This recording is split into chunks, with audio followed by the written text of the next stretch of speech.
Good evening, everyone. It is my great pleasure to welcome you to this OxfordSpeaks event and to introduce our speaker tonight, Dr. Feroze Sidhwa. Dr. Sidhwa is a trauma surgeon whose work extends far beyond the operating room. Alongside his clinical practice, he has been deeply involved in humanitarian medical efforts around the world, from Ukraine to Haiti to Zimbabwe, Burkina Faso, and extensively in Palestine. His experiences on the front line of medicine have given him a rare and powerful perspective on both the human cost of war and the resilience of the people caught within it. In addition to his medical work, Dr. Sidhwa is a thoughtful and compelling writer and speaker, contributing to public conversations about global health, ethics, and the responsibility of the international community. His voice bridges the gap between lived experiences and broader policy discussions, challenging audiences to think critically about issues that can often feel distant or abstract. Tonight, we are fortunate to hear from someone who has confronted these challenges firsthand with courage and compassion. In my eyes, Dr. Sidhwa is truly a hero in every meaning and sense of the word. Please join me in welcoming Dr. Feroze Sidhwa. Hi, everybody. Good to be here. So I'll just talk for maybe I think it's about 15 minutes, and then whatever questions or discussion I think would be great. So is this okay? Yeah, great. So I'll just tell you about one case I did. This is actually the first time I went to. I've been in Gaza twice. I tried to go back in November of last year, but I was blocked from entering. But this is a case that I had the first time I went there. There's no graphic surgical photos in here, but there are pictures of a hurt little girl. It's kind of obvious that she's hurt, so just be aware of that. So this is the case of a little girl named Juri. I've written about it too. She was injured in an explosion about 2 weeks before I met her. I didn't know it at the time, but her family lived in Khan Yunis, which is where I was. I was at European Hospital on the eastern side of Khan Yunis, and her family lived there. The Israelis dropped leaflets on their neighborhood saying you have to leave, so they did. They went to Rafah, which is south of there. It still existed at the time. Rafah was where Juri's grandparents lived, so her mom and dad dropped Juri and her 4 siblings off there, and then mom and dad went out to find all the things that old people and children need to survive: food, medicine, water, whatever else. When they came back, the home had been blown up, and the neighbors all said, one of your kids went to European hospital where I was, the others went to the Kuwaiti specialty hospital for children, and so that's the situation. So mom went to Kuwaiti hospital where more of the kids were, and dad came to European. When Juri first arrived at the hospital, which must have been early March of 2023 or 2024, excuse me. She was operated on. She had bad wounds. She had broken bones. Thankfully, she didn't have any injuries, any penetrating injuries, deeper injuries to her head, her neck, her chest, or her belly. If she did, she would have certainly died. But her limbs were quite injured. So when I found her, she had already been operated on once, and then kind of stuffed into the corner of a room and just was sitting there waiting. So the way I met her was that she was rolled into the preoperative area during iftar. Iftar is the evening meal that Muslims eat during Ramadan, but I'm not Muslim, and it was Ramadan then, so everybody else was trying to enjoy iftar. So I said, well, we'll just find some work to do. It was me and Mark Perlmutter that were in the preoperative area just looking for something to do. And this little girl gets rolled in, and the nurse said, can you do her case? So obviously I said, no, I don't know who she is. She's a 9-year-old. I can't talk to her. I don't know who her, does she have family? There's a lot of kids in the hospital that don't have any family, so we do just have to operate on them. But normally you'd at least try to find out, do they have a parent? But when I took a look at her, it was pretty obvious that she was going to die in a few hours. She was in septic shock. I didn't know why. I could see that she had been operated on previously. But when I tried to talk to her, all she would, and I don't speak Arabic, so it was through a translator, but all she would say is, Wayne Baba, where's my father? If you tried to touch her, she screamed. If you tried to talk to her, anything more than that, she just ignored you. All of this, and then when I would feel her pulse, I actually couldn't even feel a pulse at her wrist, her radial artery. I could only feel a central pulse, which means her blood pressure is extremely low, and it was also very, very rapid. Her heart rate was about 160. All of this is an indication that she's in the end stages of septic shock. So we gave her some IV fluids that brought her blood pressure up, and we decided, okay, well, we can't really consent her for anything, but we need to operate on this kid or she's going to die. So we took her to the operating room. This is what she looked like, cute little kid. So we took her to the operating room, and once we at least gave her a little bit of anesthetic, this is what we found. Her right arm and right leg had both been casted, as you can see. Her left leg, if you look at the edge, you can see the metal pins that are sticking into her leg to keep it stable. We didn't know why. We didn't know what was actually broken. And you can also see the staining on the posterior, the back part of her left leg. There won't be any more graphic photos than this, just so you know. But but this description might bother some people, so feel free not to listen. When we anesthetized her, we turned her onto her side and took all of these dressings down and flooded the bed with maggots. The only reason this girl hadn't actually died before she got to us was because these maggots had infested her wounds, and she had these huge necrotic flaps of skin and muscle. So these big pieces, these big chunks of tissue on her were just dead. And I won't, you're not surgeons, so I won't bore you with the surgical details, but whoever had done this operation had done a terrible job. And Mark and I were Mark was the other, he's an orthopedic surgeon, he was there in Gaza with me. We were furious about this because, who the hell did this operation? First-year med student should have known this wasn't right. Well, that's an exaggeration. A first-year resident should have known this wasn't right. So we did what we could. We cut these big chunks of dead tissue away. With the external fixator on her leg, the metal construct that was holding her leg steady, we found that she was missing the bottom 2 inches of her femur right above her knee, the largest bone in your leg. It's just gone. It's just kind of an incredible thing. I don't know how her leg had actually stayed attached to her or how there was blood flow down to her foot, but there was. And so what we chopped her up, put the dressings back on, and we had brought a lot of antibiotics with us at that time. When you went through the Rafah crossing to enter Gaza, you could actually take things with you. Now you can't. The Israelis don't allow it. But when we also gave her antibiotics. We managed to, her father started, we met her dad eventually, he managed to find food for her to eat, and so she actually started to heal up quite well.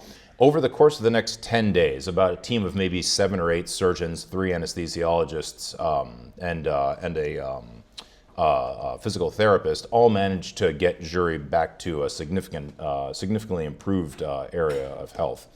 We had to shorten her leg because, like I mentioned, that 2 inches of femur were missing, so we basically had to move her knee up 2 inches to contact the bone. That closed up that gap, and again, I don't want to bore you with the surgical details, but eventually she actually did get quite a bit better. It got better to the point actually that her personality resurfaced, and instead of just saying Wayne Baba all the time, her mental acuity returned. We say that her sensorium cleared, and she started to actually realize that, oh, okay, I'm here in this hospital. She probably didn't remember the previous 2 weeks too well. What she realized all of a sudden, though, was that her dad, who was still at the hospital with her, he had been so terrified that she was just going to die slowly in this corner of the hospital that all of a sudden he would just do anything that she told him to, and it was actually really cute. All of a sudden she would say, she started saying, I'm not going to do any of this surgery nonsense again unless you get me honey melon and you get me phone calls with my siblings. As she doesn't understand that she's living in a land in famine where all the cell towers have been destroyed or deprived of electricity. And this man would, Juri, I love you, all in Arabic, obviously. I love you, just do the surgery and then and he would go out, God knows how, he would find some little sweet thing for her to eat. And he would come back with it and he would give it to her and she would say, this isn't what I wanted, and blah, blah, blah. And it was in a very odd way that I suppose happens in genocidal situations. In a very odd way, it was kind of nice to see a dad get to be a dad and dote on his little girl, and get to see a little girl be a bratty little girl for a little bit and just tell her dad he's not good enough and stuff like that. But now, actually I forgot to mention, so why did this operation, like I mentioned, the first operation that had been done was just totally subpar. It was just completely ridiculous, just surgical nonsense basically. Why? Are the Palestinians all really crappy surgeons? No, they're actually quite good.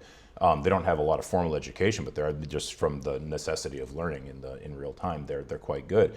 Well, we eventually found the guy that did the operation, and Mark and I kind of cornered him and said, "Look, man, you can't. If you don't know what operation to do, ask somebody or something. Figure it out."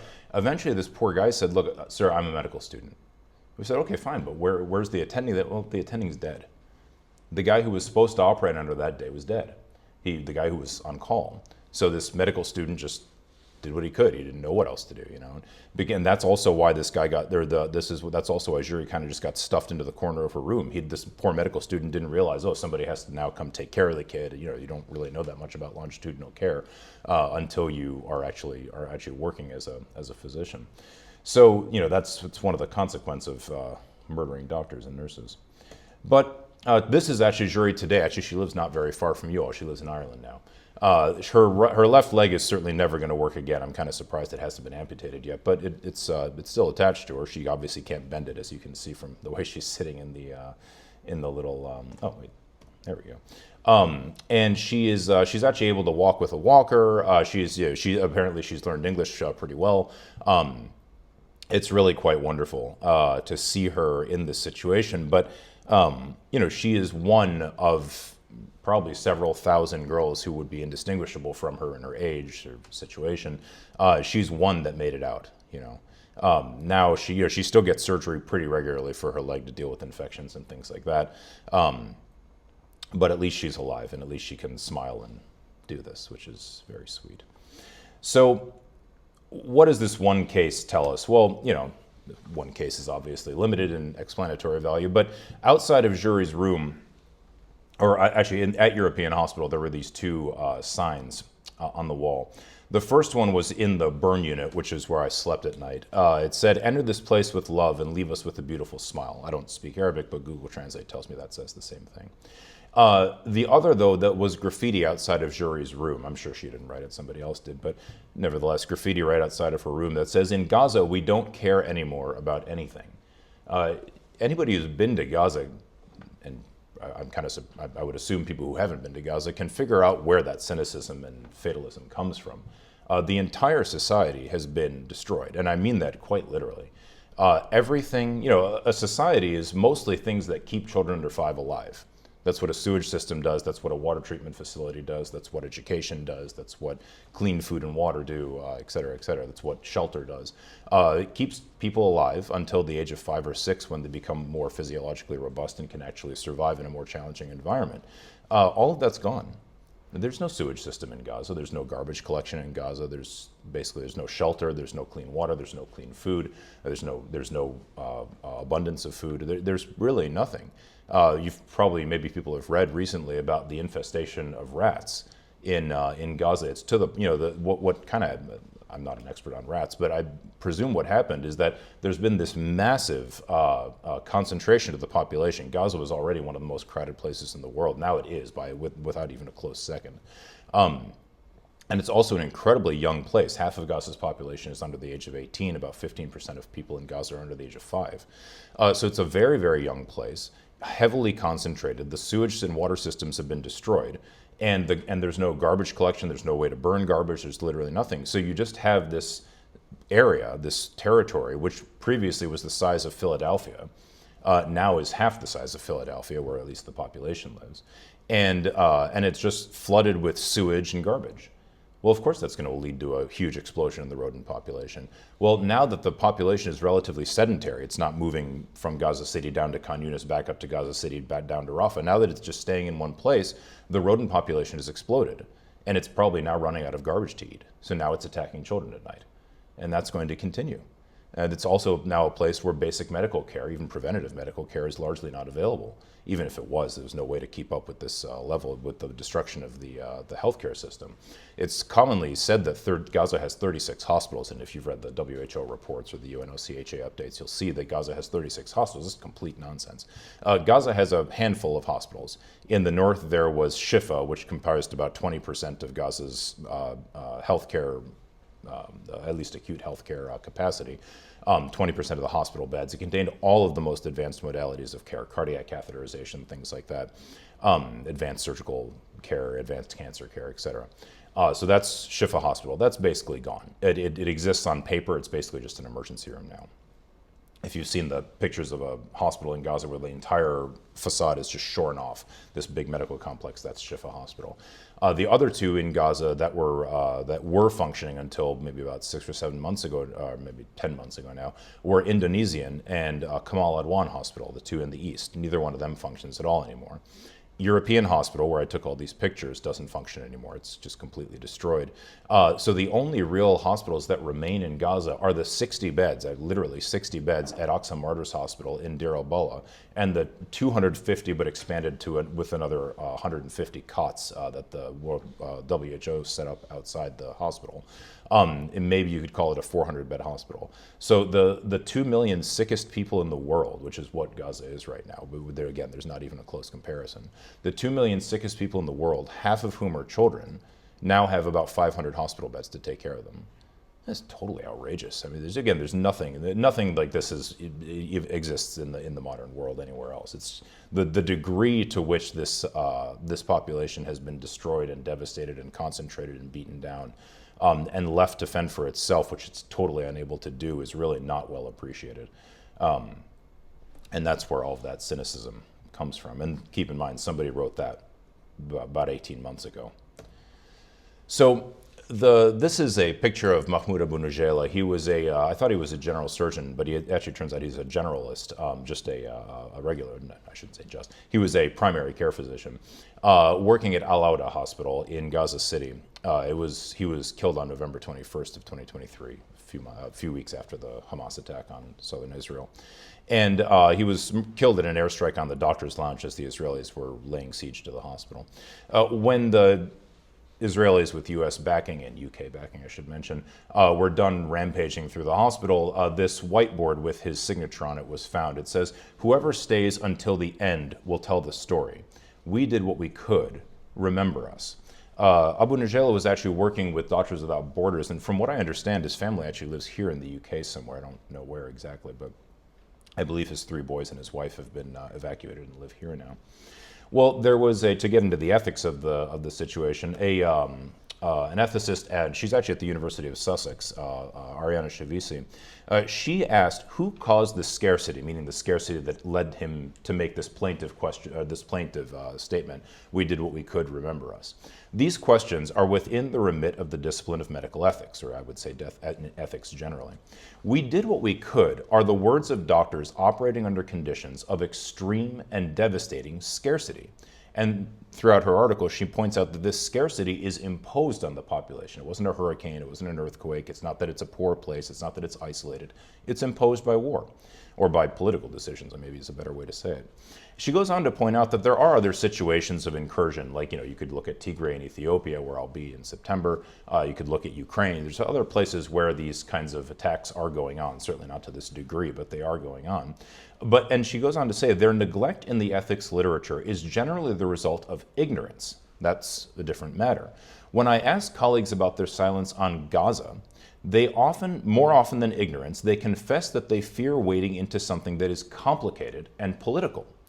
She goes on to point out this is understandable, because sometimes people face repercussions for speaking out, or universities can crack down on people. I don't know what the situation is here in the UK with the universities. In the United States, it's become a kind of a totalitarian system.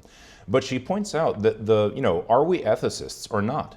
A complicated, uncomfortable, and political ethical problem is no less of an ethical problem. In other words, it has to be addressed. Will we be able to say we did what we could? The medics of Gaza, people like Abu Nujayla and others, are doing their jobs at risk of death, and we need to step up and do ours. Gandhi made a similar point, just saying that the massacre of innocent people is a serious matter. It's not something to be easily forgotten, and it is our duty to cherish their memory. Well, one way of cherishing someone's memory when they've been the victim of a crime is to acknowledge that they've been the victim of a crime, to honor their memory, etc. So this is a picture of Hirsch Goldberg-Polin. He was a 23-year-old Israeli-American dual citizen. He'd served in the IDF. He was taken from the Reim Music Festival when Hamas and others attacked it on October 7th. That was the music festival in the south of Israel, just east of Gaza. During that attack, he herded some people into a shelter, and when one of the militants threw a grenade into the shelter, he actually picked it up and threw it out, which resulted in the destruction of his, I forget if it was his left or right hand, but one of his hands, which had to be amputated later, actually. Quite a brave thing to do, in my opinion. Eventually, on, I think it was August 31st of last year, as Israeli special forces were closing in on his and a few others' locations, Hamas decided to, instead of trying to continue holding him hostage, they executed him and I think 2 other people that were with him, left their bodies in a tunnel, and the Israelis found it probably the next day. Now that's a crime. Obviously taking hostages is a crime. Obviously executing helpless people is a crime. There's no question about that. The Biden administration, because Hirsch was an American, his family, his mother and father lived in New Jersey, he was in constant contact with the Goldberg-Pollen family, giving them updates about how close we are to finding your son or negotiating his release, things like that. When he was murdered, actually his parents spoke at the Democratic National Convention that year, the same day that I did, actually. And when he was murdered, there were hundreds and hundreds of news reports written about him. He has a Wikipedia page, et cetera, et cetera. And again, all of that is appropriate. It's 100% entirely appropriate. He's the victim of a shocking crime. On the other hand, this is a young man named Abdul Rahman al-Najjar. He was 2 years younger than Hirsch. He was a third-year medical student when I met him, and they have a similar system to yours here, where it's, you go directly after high school. So he was in basically his third year of university. I met him at European Hospital, where he always had that smile and those same blue scrubs on. Obviously, he didn't have anything else to wear. His parents and him had been displaced from Gaza City when their home had been destroyed. They lived in a tent in the Moasi, basically a tent on the beach, under just unimaginable conditions. No dignity, no privacy, no toilet, no running water, nothing. No way to get food, just nothing. He's not employed by the hospital. He's a student. He actually pays tuition, just like he would here. Nevertheless, every single day he shows up at the hospital to help. The day that I got to the hospital, the general surgeon, I should say, who was the head of the hospital, who was the head administrator, had been threatened by the Israelis, and so he had fled Gaza. So now all of a sudden there's a new administrator in the hospital, this poor guy that never had any plans on doing this. And the first thing he decided to do was tell all the medical students to go home. He said, "You're a burden, we don't want you here." They just said, no, we're going to keep coming. It's our duty to keep coming here, trying to help our people, and also trying to learn. You're in school, you're trying to learn. Abdul Rahman was killed on the same day as Hirsch. I have repeatedly brought this point to the attention of multiple reporters in the U.S. and actually in the U.K., just to be clear, who have actually not only discussed the plight of students in Palestine, but specifically discussed medical students in Gaza. And every single one of them has exactly the same response. "I would love to cover this. I promise you my editor will throw it in the trash." It's just not interesting. Well, that tells us something about the institutions that inform us, that keep us abreast of what's going on in the world, how they filter information to us. So I'll just end with this. When I was, this is a picture of Amr Afana. He's a Palestinian American born in Ohio. And he and I were in Gaza at the same time. We came on the same trip with the same team with the Palestinian American Medical Association. We were in the operating room lounge, and the man out of the frame is a scrub tech. He's one of the people that helps us in the operating room, like, I need this, I need that, So he was showing Amr something on his phone, just some funny video. And but I noticed the case on his phone, which I don't know if you can see it. It's just Scotch tape and a marker. And so when Amr left, I asked him, why did you bother putting Scotch tape and a marker on your phone? It obviously doesn't protect it from anything. So he told me the story of how he had come to be at European Hospital. He actually worked at Shifa. And the last Israeli raid on Shifa, the one that completely destroyed the place, ended right in the middle of the week that I was there. This young man had been, I think he was about 10 years younger than me. This guy, he had been taken at the beginning of the raid, so maybe like March 25th or 26th. Right away, he and a group of other young men had been taken. Right away, the Israeli commander of the unit that had taken him told his soldiers, "These guys, we arrested them just because they were in the hospital, but they didn't do anything. They have nothing to do with anything. Let them go. Don't destroy their phones." And the commander specifically pointed out, don't destroy their phones, because that's kind of the standard Israeli practice anytime they take somebody. But the soldiers in the unit wanted to do something to hurt these guys. They wanted to destroy their phones. Just how? Can't destroy their phones. What are we going to do? So they demanded all of the cases from their phones, broke the cases, dropped them on the floor, and then walked away. And it reminded me of something that I had read from a Swedish novelist. His name was Henning Mankell. he had written that he was in the probably like 1990. He was observing under the South African apartheid government. He was observing atrocities being committed in northern Mozambique.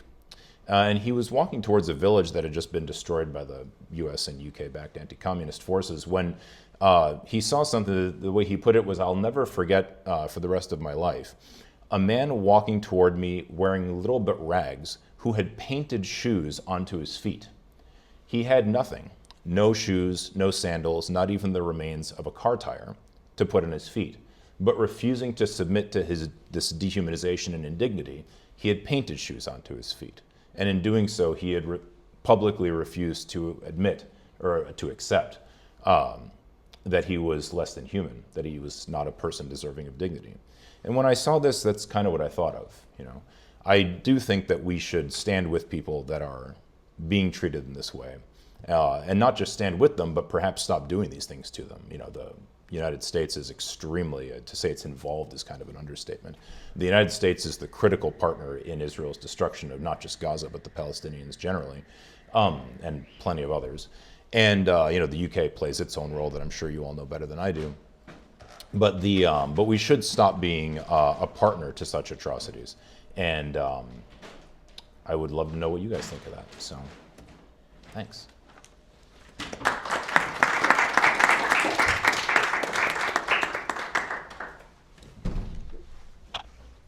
Thank you so much for sharing your story and your experiences.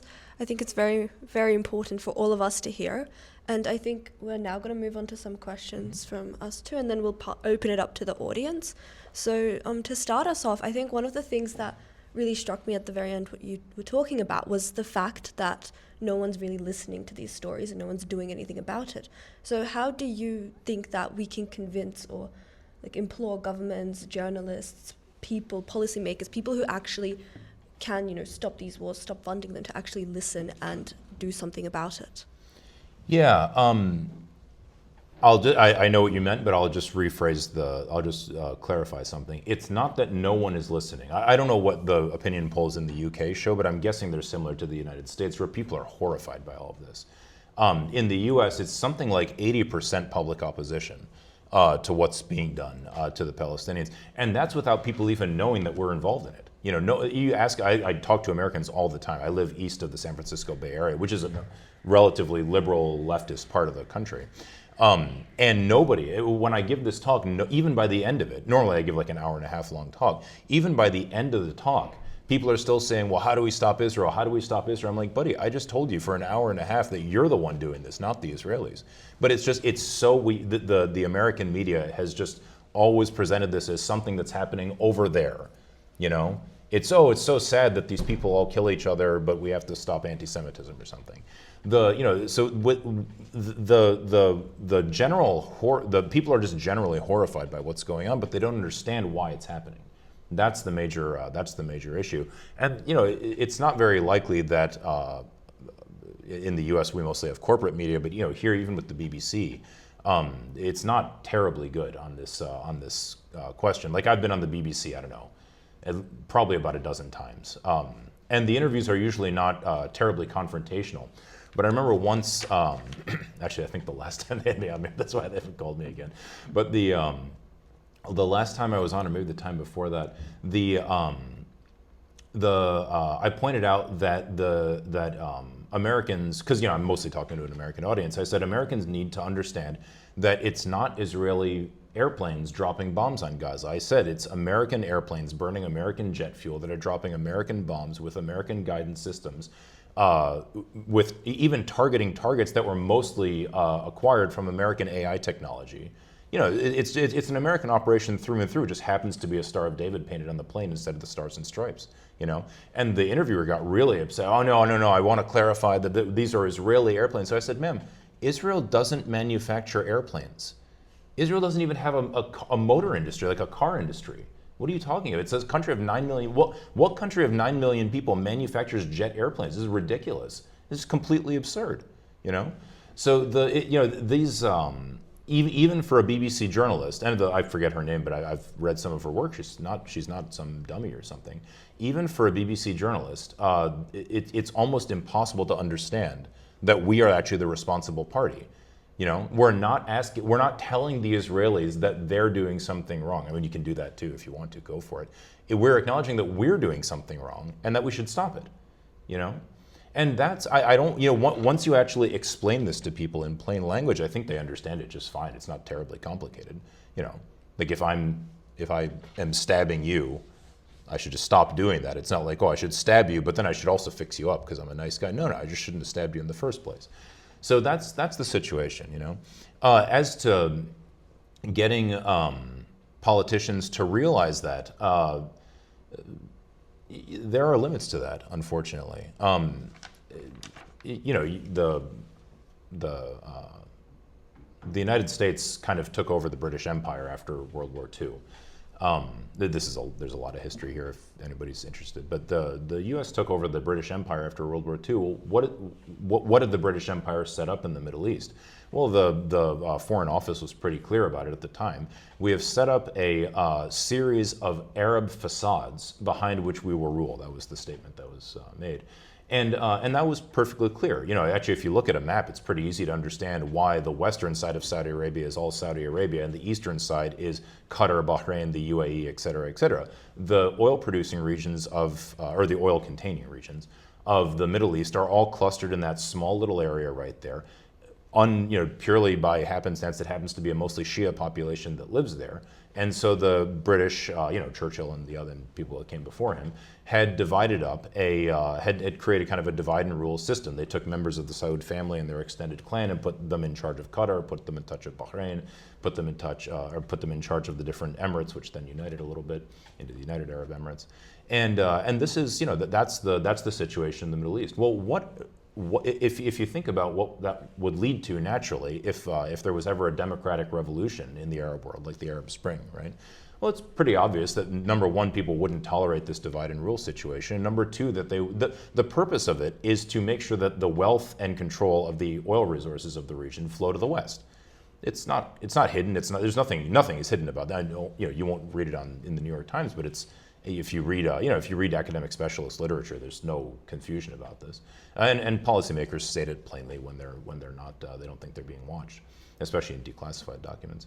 So that's the situation. Well, if there was ever a democratic revolution, the first thing any sensible democratic leader would do, like for example Mossadegh when he was in Iran and we overthrew him with your help, the first thing they would do is say that no, the oil belongs to us. If you want to extract it in a joint fashion or something, okay, fine. But you can't just take virtually all of the benefits from this. Well, Israel is a very, very useful tool in making sure that doesn't happen. Actually, I just finished rereading Zev Maoz's book. It's called Defending the Holy Land. He wrote it in 2006 or 7, so it's an old book now. But Maoz is a conservative Israeli nationalist. He's not some left-wing guy, and he's the leading Israeli strategic studies analyst. He actually works at the University of California at Davis, but he's Israel's leading strategic studies analyst. He's a very, very, very smart guy. If anybody knows anything about Israeli strategic studies, Avner Yaniv founded the field, and Maoz is his prize student. Yaniv passed away in the 90s, I think. So, Maoz has this book, Defending the Holy Land, is basically a long review of Israel's strategic decision-making posture, its internal structures that lead to it, et cetera, et cetera. And he has a whole chapter about Israeli interference in Arab affairs. And now he doesn't point out this connection because he's too polite. But the very obvious point is that a lot of it is just done to undermine any kind of democratic development in the Arab world, assassination of labor leaders, things especially of labor leaders, and especially in Egypt. So these are the policies that our politicians have designed and have maintained for multiple decades now. So getting them to realize that. Again, I can't speak about the UK specifically, but getting American policymakers to agree that the United States shouldn't run an empire in the world is going to be pretty difficult. It's not impossible. We have, in theory, the U.S. is a democratic society. We have democratic institutions, but they don't function. They don't act, and there's a reason for that, and the media is a big part of it. There's other reasons too, but the massive wealth disparity is a huge problem. Sorry, I could go on about this for a long time, but there's another component to it actually. That there are multiple. I haven't seen any of these studies focused on the United States, but there are actually multiple studies of the British Empire that ask, just from a financial standpoint, was it worth it? In other words, did Britain gain or expend more from, was it on a cost-benefit analysis, forgetting morality, was it worth it? And what most of them find is that actually it was a wash. The British, as much as they stole from India and other places, they spent just about that much money in maintaining the empire. But some of them got a little more sophisticated, and they asked who in Britain benefited and who lost. And it turns out the bottom half of the population paid the cost, and the top 1 or 2% reaped the benefits. So in other words, the British Empire was a mechanism of class warfare. The U.S. Empire is exactly the same. I don't have proof of it, but I think it's pretty hard to miss.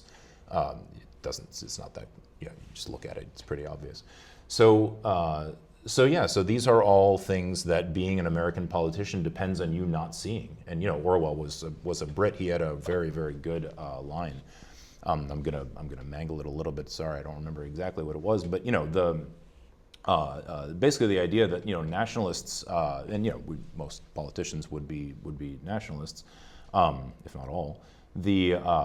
The nationalist often has a very good penchant for not only not caring about the atrocities their own side carries out, but for not even hearing about them.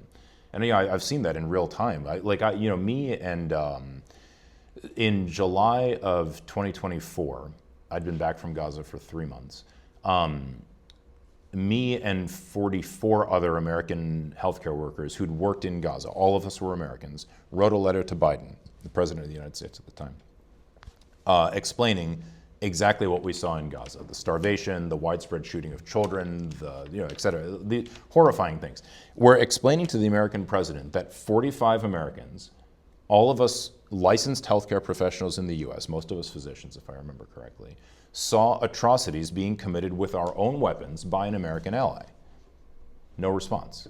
I got a few emails back from the National Security Council. Thank you. We're working for a ceasefire. By October of that year, we couldn't believe this was still going on. This is the 1-year anniversary of the attack. We sent another letter. This time 99 American healthcare workers signed it because more people kept going. Fast forward to January, Trump has been elected. Send a letter to his campaign through contacts that we had there. No response. Fast forward to October of this year. Send another one in. Now this time it has 152 signatures, if I remember correctly. No response. Same letters hand-delivered by people that I know, even to Bernie Sanders and Alexandria Ocasio-Cortez, who are the two, not literally most left-wing people, but the two most left-wing people who are in any way within the respectable spectrum of American political activity. No response. So it's it's not a sorry, no, this answer is going on way too long, but I don't think it's an exaggeration to say that it would require something like a social revolution. In other words, power would shift in some significant way in the United States for politicians to actually care about this, which tells you something about our own society, or my own society.